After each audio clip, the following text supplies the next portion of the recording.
Hi mga guys, welcome vlog, magandang hapon po.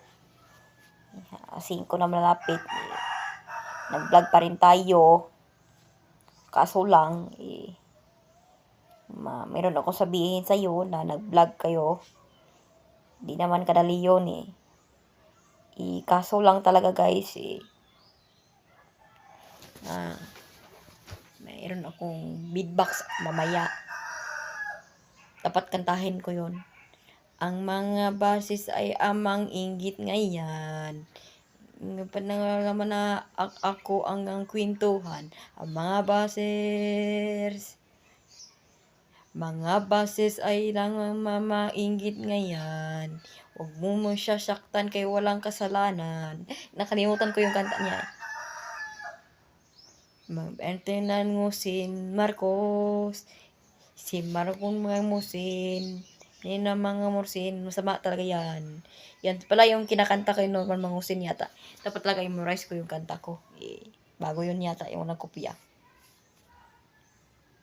Yung kinanta ko talaga ay mga Diwata Paris. Ikot na ng ikot ng mundo.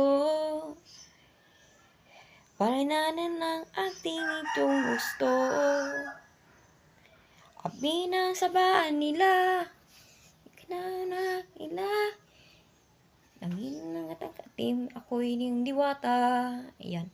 Yung magkanta ko talaga ay nag-iikot ng mundo. Aking diwata talaga yan. Yung pagkanta, tama yung mag-relax mo. Meron ko sabihin yung kanta, mamaya kanta ko ng waray. Kantahan ko yan si Diwata. Paborito niya yung kanta ng waray. Magkwentuhan muna tayo bagong kanta ng waray. Birahe, tsatsarhe. Yan. Yung pagkanta ko sa waray, yan, ganda tignan. Pero, hindi talaga ko masyadong kanta ng waray. Pinagpraktisan ko yan kay Diwata. O Bisaya talaga ganyan. Meron mo yung Bisaya, halo, Bisaya, tsaka Tagalog.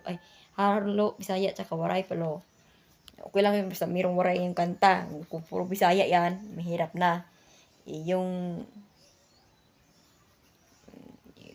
ibig sabihin yun, pangit yung kanta ko Baka sabihin mo ako na ibas mo ako. Hindi naman Si Diwata pala yung pinakanta ko. Yung mabait na tao, pinakanta niya basers. Masama yung tao, masama yung ugali, yung mga basers yan. Ibig sabihin hindi yung masamang tao, masamang ugali. Yung kriminal yung sinasabi ko. Kaso lang yung paninira kayo kay Diwata, di ba? Di naman sa ganun Masama yan talaga sinasabi ko. Masama talaga yung pag-vlog, ba ninyo.